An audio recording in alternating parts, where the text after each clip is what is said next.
Okay, ladies and gentlemen, welcome back to another episode of the Maincast podcast with your host Caleb Kells. And today I've got a very special guest who's got a lot of major keys to drop on the table for you all. Welcome, Miss Chloe Garrity. Yeah, thank you so much for having me. Quite a spontaneous, plan. But I'm glad to be here. Always happy to talk, as I said earlier. Nice. And yeah, so I've got Chloe with us today to kind of help us unpack a bit more about what she's into, what she does, what she's known for. And this is how I know you, and you can obviously correct me if I'm wrong, but I know you as a streamer, a gamer, which is extremely impressive to me because I've got this undying love for video games since I was a child, and it amazes me to see someone doing it for a living. Yeah. And so that's a big thing for me. And overall, a content creator, because I see you post stuff on Instagram. I've seen some of your stuff on YouTube and Twitch, obviously. So I just want to understand how that world works and how someone like me who's on the outside can potentially get in and make a living or find a comfortable seat in the corner where I can actually grow from it. Yeah. So just in a nutshell, what has your experience been as, or how has your experience been as a content creator, streamer, gamer? Okay, so firstly, I feel like everyone is a content creator. I think it's kind of like an ambiguous term because, we're all like making content to an extent. If you post images on Instagram, you're a content creator. I think the difference comes in with kind of being paid for your content. Like brands always need content. Especially like organic content, or content like created by someone with a personality or with like a story to tell. So I think that's where the kind of difference comes in. I definitely consider myself more of a content creator than a gamer. Okay. And more of a streamer than a gamer as well, which might be confusing. We did talk about this a little bit earlier. Like, don't all gamers stream and don't all streamers game. But I think that I am primarily in love with the concept of creating and engaging an audience. So that's what I'm interested in. Okay. Yeah. And it Okay. just so happened that it was gaming that I kind of started with. Uh-huh. And I still obviously do that. But the love part for me comes in to play when it is creating, engaging an audience, speaking. So that's what I love, and gaming is fun. Yeah. So it just became the topic of my content. I mean, that's what it's all about. It's a game. It's supposed to be fun and interacting and entertaining. Yeah. But you said everyone is a content creator, so everyone who posts stuff online has the potential to eventually be a streamer or to make the kind of content that can live on multiple platforms. But I feel like there's a difference because some people do it and get paid. Yeah. And some people just do it and get likes. Yeah. So how did you bridge into the realm of, okay, I'm actually a brand making this content as opposed to just any of us posting something on Twitch or on YouTube? Okay. So I think I also just wanted to discern, that there's a difference between, like, streaming is a type of content creation. You're creating content that can ultimately be used by a brand for promotion. I mean, that's not always the primary goal, but if we're talking about making money through this type of content creation, so streaming is a type of content creation. Then there's obviously like the videography, photography, modeling, music, podcast side of things, where you're taking something kind of clinical like a brand, which is the nature of a brand. Like, it's clinical, there are rules that you need to follow under a brand, and you're giving it life with content. Okay. Yeah. So there's all these different pillars. Which would you say are the best, or like the top 3 platforms? And again, just before I ask you that question, just for context, I feel like the South African space when it comes to streaming and gaming is still very young. So there isn't a lot of awareness around it, and there isn't a lot of access to it due to the lack of awareness. So you're not going to find a lot of your A-list celebrities being influencers for gaming brands. Or now you're seeing a lot of Xbox and PlayStation being out there, but like the actual gaming industry, it's very young here, so it's new to a lot of people. So that being the case, what 3 platforms would you say are like the most sustainable? Like, because I know a lot of people say, well, I've got an Instagram account and I can post videos, I can post photos, but like I want to monetize my brand and I want to do this long term. So what would you suggest as like platforms to sow some seeds into? Yeah, I want to touch on something you said a little bit earlier, actually. It's weird because a lot of the people I interact with are in the industry. So my day-to-day is interacting with people that are very much aware of the gaming space, you know. So it doesn't feel that small anymore to me, but I forget that there's still this mentality of like, you're not allowed to like have fun and make money doing that, you know? Like, it's not safe. Is it real? It's a scam. Like, no, you can't. You have to like not enjoy your job. That's how you make money. You have to do something you don't enjoy, kind of thing, you know, that mentality. So in terms of platforms, I digress. I would say, okay, a couple of interesting things about platforms. If you're streaming, Twitch is probably the main platform that you want to be on. With the, you know, with YouTube coming up pretty strong in terms of prioritizing live streaming. It never used to sort of push forward live streaming, but they have been working with a couple of streamers that are pushing them to, you know, encourage live stream viewing and live streaming on YouTube. Wait, when you say YouTube it's not big on live streaming, do you just mean that the feature or the tool on YouTube isn't used that much? Yeah, or they don't like have an algorithm that makes live streams on YouTube visible? Because I mean, I've seen the option to live stream on YouTube for a while, but I don't know if it's been used that much. Yeah, I mean, I think that they've really done, I'm not like an expert on YouTube. I've streamed on YouTube a couple of times. I don't use it that much for my own content either, which I really should, but it's just that Twitch is all about live content. It also started as a live game streaming platform, whereas YouTube is like pre-recorded uploads. So it's just kind of like taken them some time to put forward streams, like for you to go onto YouTube and you see a streamer that you follow is streaming, or like a way to discover streamers, you know, whereas Twitch is all about that. So I think that's definitely the benefit of Twitch in that.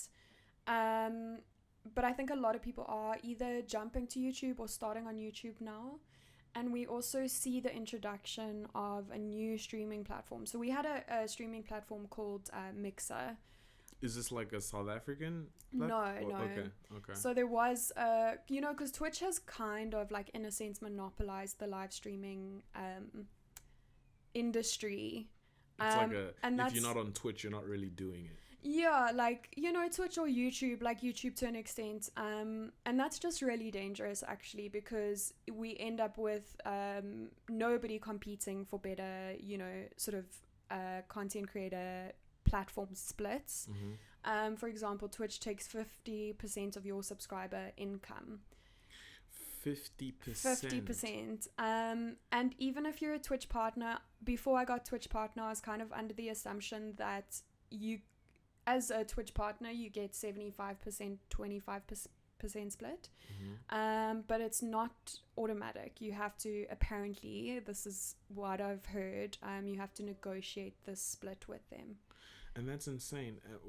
So when you say 50% of your subscriber revenue, for every subscriber you get like $1? So that's something that's also recently changed on Twitch. They introduced localized pricing. I think it was last year, beginning of last year-ish. So it used to be standard $5 or $5.99. And now they've introduced it so that people in South Africa are paying relative to what the sort of income in South Africa is. So now it was sort of like 98 Rand, 95 Rand that a subscriber would pay, and now it's 33 Rand 99, and of that you get half. That's as the streamer. And so, obviously the more subscribers, the more you make. Yeah. But in all that money, you're still cut in half. So you're not making the full potential of the value of your product. I mean, yeah, and then it's not only that you get 50%. I just sound like I'm complaining about Twitch now. I'm going to move on from this thought, but you get like 50%, but then also you need to pay the PayPal fees. You need to pay, if you're doing this as a job, you need to pay tax. You know, so it's like you end up with, I don't know, like 35% of what you actually. I guess it's a dog eat dog world no matter what you do for a living. Yeah.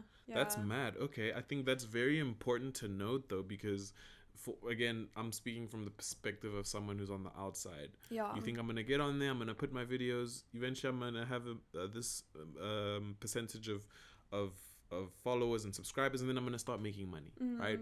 And it's clearly not that black and white. Like there are taxes, there are this fees and royalty splits that you need to take into consideration.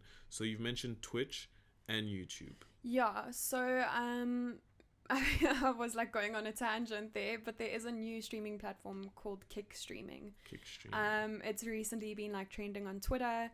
I don't know how it's gonna do. A lot of people have been sort of interested in it, but there is some sort of apprehension, and I think that's because of Kick's background. I'm not an expert, so I don't think I can really speak about it, but I think there's a background story on Kick that people are kind of apprehensive about. Maybe like privacy policies, your data usage. I mean, I think it's something to do with, like, I really don't want to misspeak, but I think it's something to do with encouraging gambling, you know, and them having sort of like an ulterior motive. But I actually don't know. I don't know if it's going to kind of take off or if it's going to die down like Mixer did. Mixer completely closed, which is unfortunate for the, you know, many content creators that were on there. Yeah. So it's safe for us to wait until it's got some sort of foundation and it's been tested over a period of time and it's not a beta. Yeah. And then we can get on that. So YouTube and Twitch, we can stand with. Yeah, like as a beginner. Yeah, as a beginner, definitely I would encourage Twitch and YouTube, Twitch or YouTube. But the thing with Kick is if you want to be in there, like if it is going to take off, it's probably a really good idea to start on Kick now, you know. Before it saturates. Before there are too many creators on there, like there are millions of creators on Twitch, you know. So starting on Twitch, you're literally just like a mist particle in the ocean, you know. So you're a drop of water in the Atlantic Ocean. So I don't know, it might be a good thing to kind of, you know, try out, like take the risk and start out on Kick, you know, be a trendsetter, take some of the monopoly away from Twitch so that they can feel pressure to pay their creators more. And that's a big thing for like big social platforms like Instagram, TikTok. I know TikTok is currently under fire because they're trying to ban it in America, the States, because they don't have any ownership in it and they feel that there's a lot of misinformation, a lot of data hacking, and I just think it comes down to the US just wanting to have a stake in the biggest social platform right now. And speaking of TikTok, you can do lives on there and monetize your content. So I actually failed to mention TikTok. TikTok is actually also a big one, and as far as I know, you can multi-stream from Twitch to Twitch and TikTok. I'm not 100% sure, so don't quote me on that.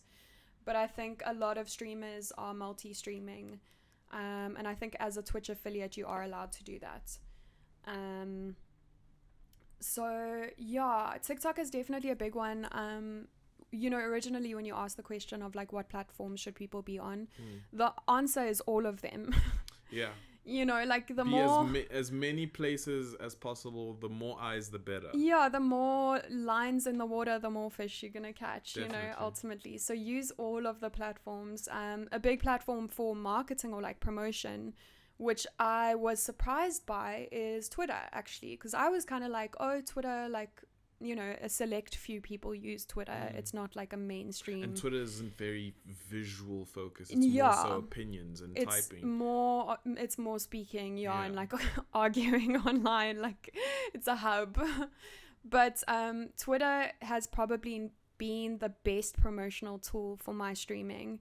Maybe if I was more active on TikTok, it would be good, but Twitter beats Instagram. Really? Yeah, like Twitter's I've been been amazing. sleeping on Twitter. Honestly, I keep telling people, like, get on Twitter. It's such a good marketing tool. Discoverability on Twitter is really good as well, because it's not like Instagram where you have to go to browse to view people who you aren't following, kind of thing, you know. Twitter, if like one of your friends or someone you're following engages with a post, you are very likely, depending on how many people you follow and whatnot, you're very likely to see what your friends are engaging in. So the discoverability on Twitter is really, really good. And I keep telling people, or like encouraging people to use Twitter, especially if you're in gaming, streaming, content creation. And you post your like a snippet of the stream with a caption and a link, right? I mean, you can definitely do that. I don't know if that's my sort of like best performing content on Twitter. I think it's probably more, I actually post a lot of photos on Twitter. I just keep, you know, like I have this thing where I'll take like 4 photos with everything I do. And I'll just post them and like relate it back to what I'm doing as much as possible. You know, people do want to see what you do outside of like your known vocation. Yeah. But yeah, so I post that, and then I'll post gaming things here and there. If I do anything to do with gaming, like you know, today we're doing this, I generally will take 4 photos, post them on Twitter, and then just be like, I'm hanging out here today, this is what I'm doing.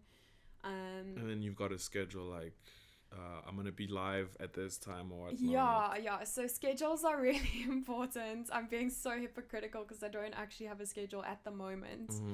But the best that I've done on Twitch was when I was very consistent in my schedule. Okay. So like it is advertising, very putting it out there that, okay, on Wednesday I'm doing reaction videos, on Thursday I'm doing gaming, on Wednesday sharing opinions on a live stream at this time.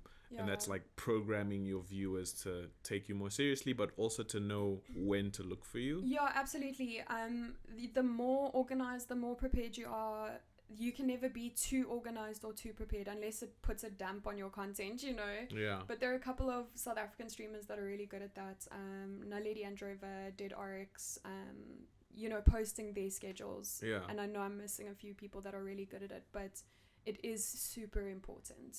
That's crazy. And I'm still fascinated that there's this whole industry. And again, you being inside it, you're surrounded by it all the time. But me being on the outside and not really knowing people who are inside that specific industry, it's like, it's amazing that my childhood dream is actually real and people are doing this for a living. And it's crazy because I found out about you when I worked for Microsoft about a year ago.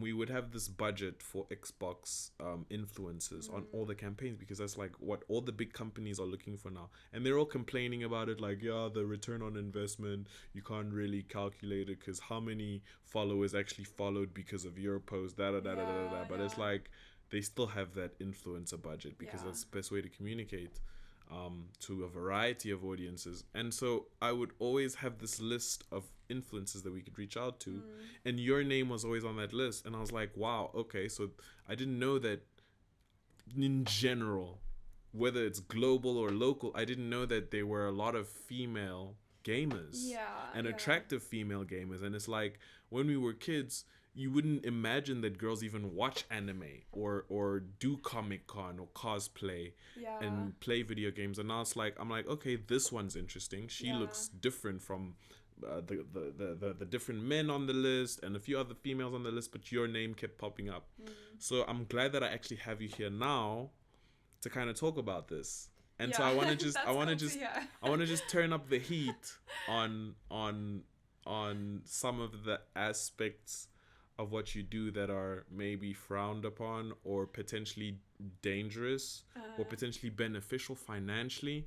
So the first jalapeno that I'm dropping in the sauce is as far as like your looks, because streaming and streaming gaming is all visual content. Yeah. You know, and when it comes to visuals, we all know that women thrive more than men due to the fact that women are more sexually stimulating or more physically attractive, and more people want to see a beautiful woman than they want to see a beautiful man. So how do you feel that has affected or benefited your